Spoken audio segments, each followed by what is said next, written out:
Is this some kind of joke? The words, sharp and serrated, cut through the otherwise professional hum of the advanced training facility. They were aimed not at a peer, not at a subordinate failing to meet a standard, but at the old man's sweeping brass casings into a long-handled dustpan. His movements were a slow, steady tide, a patient rhythm against the staccato blasts of gunfire that had echoed moments before.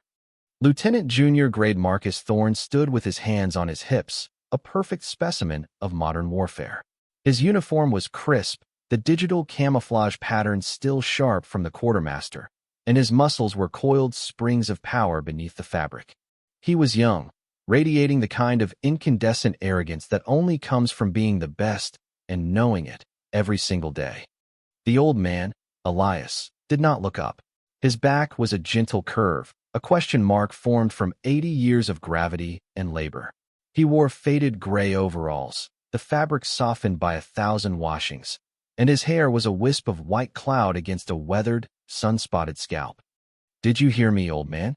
Thorne's voice was louder now, a whip crack in the sterile air of the rifle range. "I asked you a question. What are you doing here? This is a live-fire area for naval special warfare personnel, not a retirement home." Elias paused his sweeping. He leaned on the handle of his broom, the wood worn smooth as river stone from decades of use.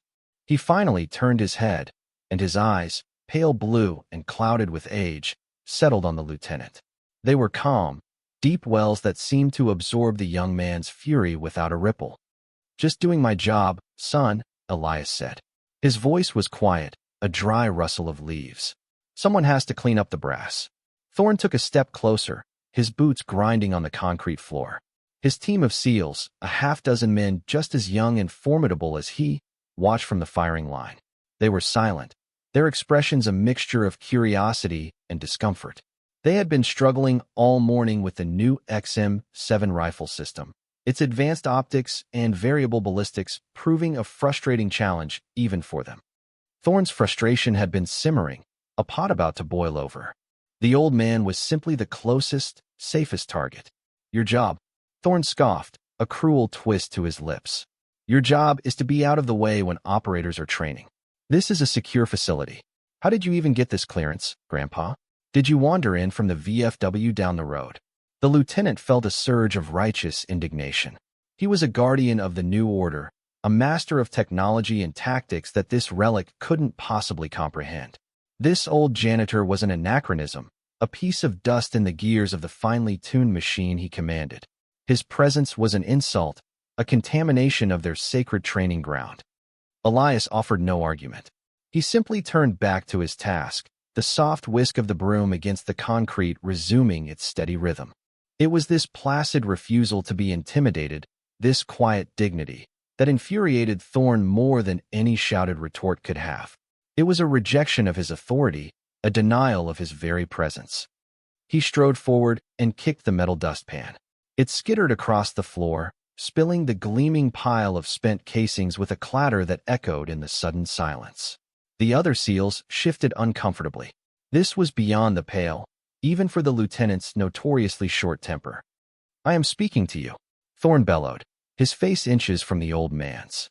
"You will look at me when I address you. You will show respect for the uniform." Elias straightened up slowly, his joints protesting with a faint creak. He looked at the scattered brass, then back at the furious young officer. There was no fear in his eyes. There was not even anger. There was only a profound, unshakable patience, the kind of patience a mountain has for the wind. "Respect is earned, Lieutenant," Elias said, his voice still impossibly calm. "It isn't woven into the cloth." The words hung in the air, a stunning act of defiance. Thorne's face went from red to a mottled purple. He felt the eyes of his men on him, and his humiliation curdled into pure rage. He was losing control of the situation, being made to look foolish by a janitor. He jabbed a finger at the old man's chest. "You're done," he snarled. "I want your name. I'm having you thrown off this base for insubordination." Elias sighed, a soft exhalation of breath. He reached into the pocket of his overalls, as if to retrieve some form of identification. As his gnarled, arthritic hand emerged, it held not a wallet, but a small object carved from a dark, worn piece of wood. It was a bird, an albatross perhaps, its form simplified by time and countless journeys in a pocket, its wings swept back in an eternal glide.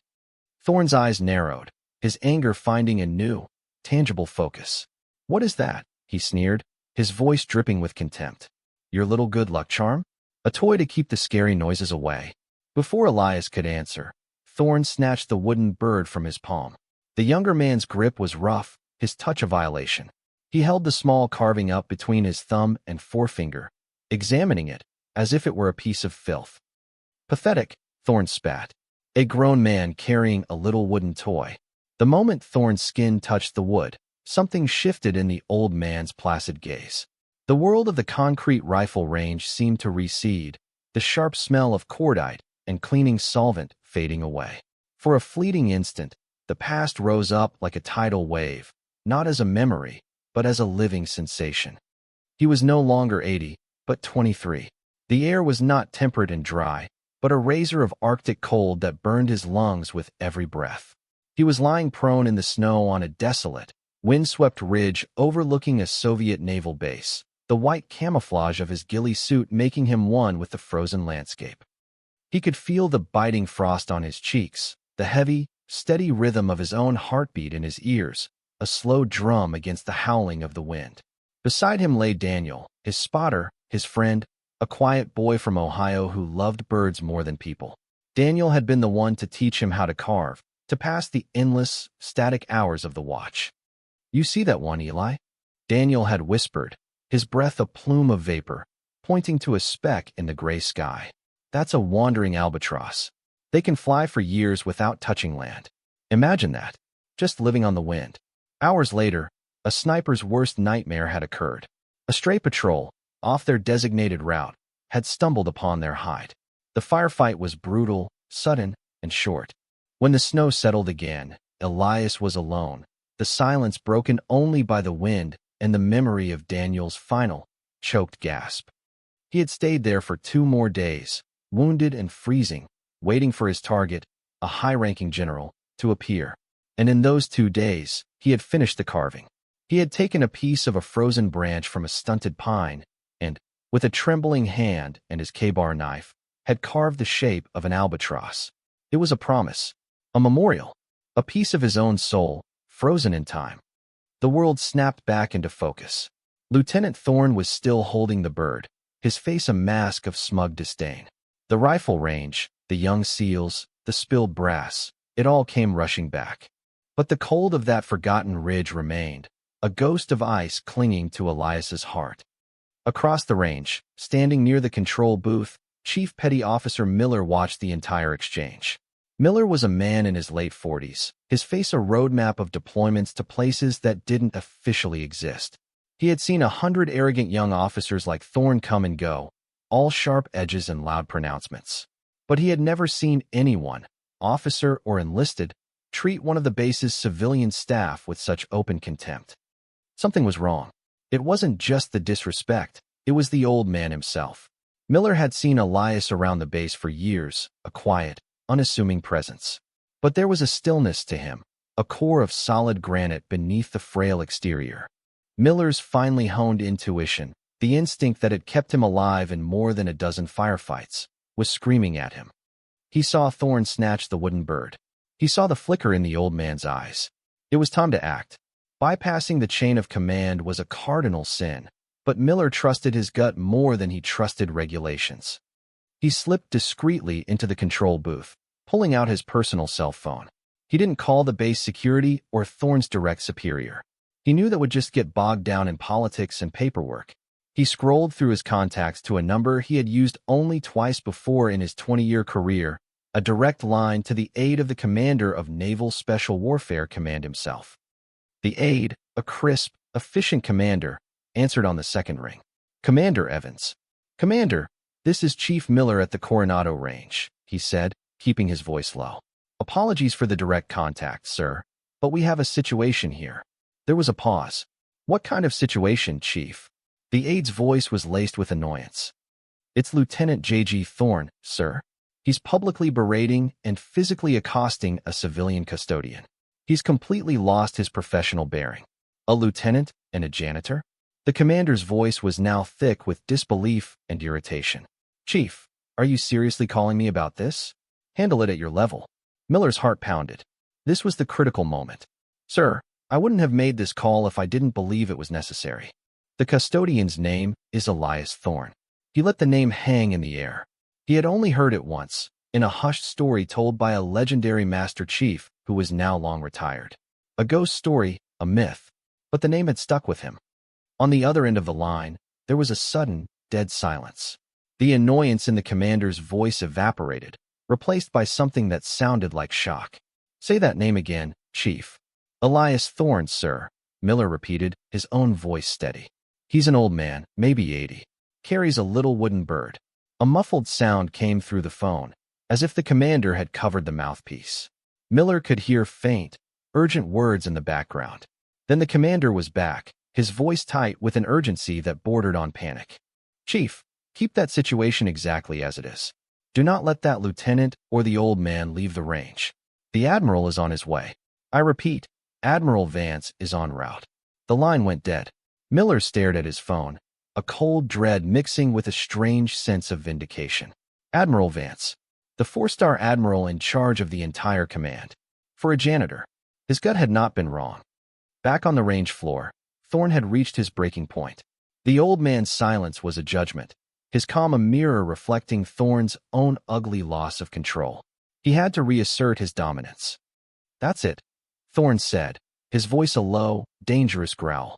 He dropped the wooden bird, letting it fall to the concrete with a soft click.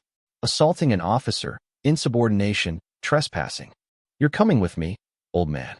We'll see how tough you are when the MPs are done with you." He reached out and grabbed Elias's upper arm. His fingers dug into the thin muscle, the grip hard and punishing. It was the final, unforgivable act of arrogance. It was at that exact moment that the sound began. A distant siren, growing rapidly closer. Then another. Then the unmistakable thrum of heavy engines moving at a speed far too fast for a military base. Every head on the range turned towards the main access road. A convoy of 3 black, government-plated SUVs was barreling towards them, lights flashing. They didn't slow for the speed bumps or the designated stop signs. They moved with the singular purpose of a striking hawk. The convoy screeched to a halt in a cloud of dust and gravel not 20 feet from the entrance to the rifle range. The doors of the lead vehicle flew open before it had fully stopped. A phalanx of grim-faced senior officers and aides emerged, but they all parted way for the man who stormed out from the passenger side. Admiral James Vance was a man who seemed carved from naval history. His face was severe, his jaw set like the prow of a battleship, and his eyes were chips of cold, blue steel. He wore his full-service dress white uniform, an array of colorful ribbons covering his left breast, for silver stars gleaming on each of his shoulder boards. He was a living embodiment of authority, a force of nature in human form. The entire range fell into a silence so profound it was like a physical blow. The air crackled with tension. Thorne froze, his hand still clamped on Elias's arm. His face, which had been a mask of rage, was now a canvas of utter, slack-jawed confusion. His mind raced, unable to process the scene. An admiral? Here? Now? For what? Admiral Vance's eyes swept the scene, taking in the scattered brass, the young, stunned SEALs, and finally, locking onto the sight of Lieutenant Thorne with his hand on the old custodian. The admiral's expression, already grim, hardened into something terrifying. It was a look of cold, concentrated fury that could freeze fire. He began to walk, his footsteps echoing like hammer blows on the concrete. He did not look at the other SEALs. He did not look at Chief Miller. He walked straight past Lieutenant Thorne as if the young officer were a ghost, a meaningless specter. His path was direct, his focus absolute. He walked until he stood directly in front of Elias. The admiral, one of the most powerful military men in the world, came to a dead halt. He drew himself up to his full height, his back ramrod straight. Then, with a speed and precision that belied his age, he executed the sharpest, most perfect salute of his long and decorated career. His hand sliced through the air, stopping an inch from his brow, his posture a testament of ultimate respect. "Mr. Thorne," Admiral Vance said, his voice ringing with a command and a reverence that stunned everyone present. "It is an honor, sir." Elias simply nodded, a slow, tired acknowledgement. The admiral held the salute for a long moment before crisply dropping his hand. He then turned, slowly, to face the assembled group, his gaze finally falling upon the still-frozen Lieutenant Thorne. "Lieutenant," the admiral's voice was dangerously quiet now, stripped of all emotion save for a lethal, icy contempt. "Let go of him." Now, Thorne's hand flew off Elias's arm as if he had been burned. He snapped to attention, his body rigid with a dawning, sickening horror. He was beginning to understand that he had not just made a mistake, he had committed a sacrilege. Admiral Vance took a step towards the young men of the SEAL team. "You men," he began, his voice growing in volume, a rolling thunder that filled the cavernous space. "You stand here in the shadow of giants, wielding weapons they could only have dreamed of. You think you are the tip of the spear. You are merely the latest edge on a blade that has been forged and honed for generations by men better than you can imagine." He pointed a rigid finger at Elias, who stood silently, his hands now resting on his broom handle once more. "You see this man? You see a janitor. You see an old man who gets in your way. You see someone who is beneath you." The admiral paused, letting the weight of his words settle. "I see a legend. I see one of the founding fathers of the very institution you now serve. I see the man they called the Albatross." A murmur went through the assembled SEALs. The Albatross. It was a name from the myths, a ghost story whispered by instructors during Hell Week to inspire or terrify recruits. A sniper from the Cold War so deadly, so elusive, that entire enemy battalions were rerouted to avoid the sectors he was rumored to be operating in. No one knew his real name. Most thought he was just a myth, a composite of a dozen different heroes. "This man," Vance continued, his voice resonating with historical weight, "fought in 2 wars and a dozen conflicts you will never read about in your history books. He has operated in conditions that would break you in an hour. He has made shots with iron sights in a hurricane that you could not make with all of your computers and all of your advanced optics." Vance walked over and bent down, his pristine white trousers creasing. He picked up the small wooden bird from the floor. He held it in his palm with a tenderness that was shocking in its contrast to his furious demeanor. "In the winter of 1968, the admiral said, his eyes distant, as if seeing a ghost on a frozen hill, a platoon of Green Berets was pinned down, surrounded, and marked for death in the Highlands. Their radio was out. An entire enemy regiment was closing in for the kill. They were dead, and they knew it." He looked directly at the SEALs. A single man was sent in to delay the advance. One man, against a regiment. He had a rifle, 100 rounds, and the clothes on his back. For 3 days and 3 nights, he haunted that regiment. He took out officers, radio men, and NCOs from impossible distances, sowing chaos and fear. He became a ghost in the jungle, a spirit of vengeance that halted the enemy's advance just long enough for a rescue force to arrive. The admiral's gaze hardened as he looked back at Thorne. "I know this because I was a young lieutenant in that rescue force. We found him near collapse, suffering from wounds and exposure, but still at his post, still watching over those men. He saved 32 American lives that day, and he did it alone." Vance then turned his attention to the wooden bird in his hand. "And this toy," he held it up for all to see. "This is a marker. Every time he lost a brother in arms, he carved one. This is not a good luck charm, Lieutenant. This is a tombstone. It is a monument to sacrifice that you, in your arrogance, saw fit to mock and throw upon the ground." The silence was absolute. The only sound was the faint hum of the range's ventilation system. The faces of the young SEALs were pale with shock and a dawning, profound shame. They had stood by and watched this happen. Finally, Vance's cold, unforgiving eyes returned to Lieutenant Thorne. He walked until he was inches from the young officer's face. "You wear the uniform of a naval officer. That uniform is supposed to signify judgment, honor, and leadership. You have shown none of those things today. You have shown only arrogance, ignorance, and a profound disrespect for the history that allows you to stand here." The admiral's voice dropped to a near whisper, but it was more devastating than any shout. "You mistook patience for weakness. You mistook humility for irrelevance. You are not fit to lead men. You are not fit to wear that trident on your chest." Vance turned to his aide. "Commander, Relieve this officer of his command. Escort him to my office.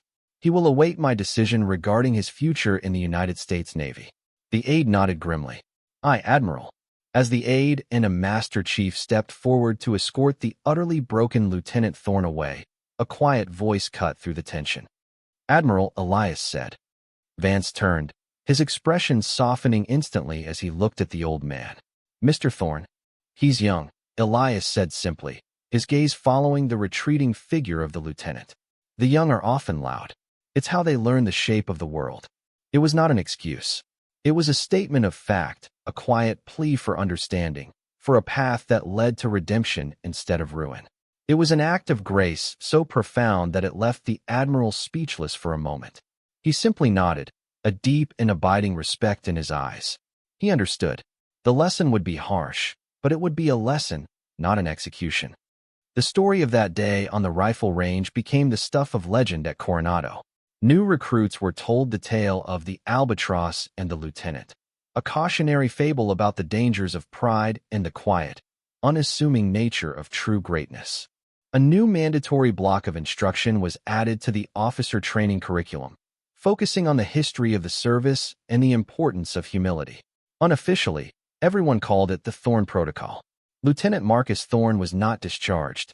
As per the spirit of Elias's quiet request, he was given a chance to learn.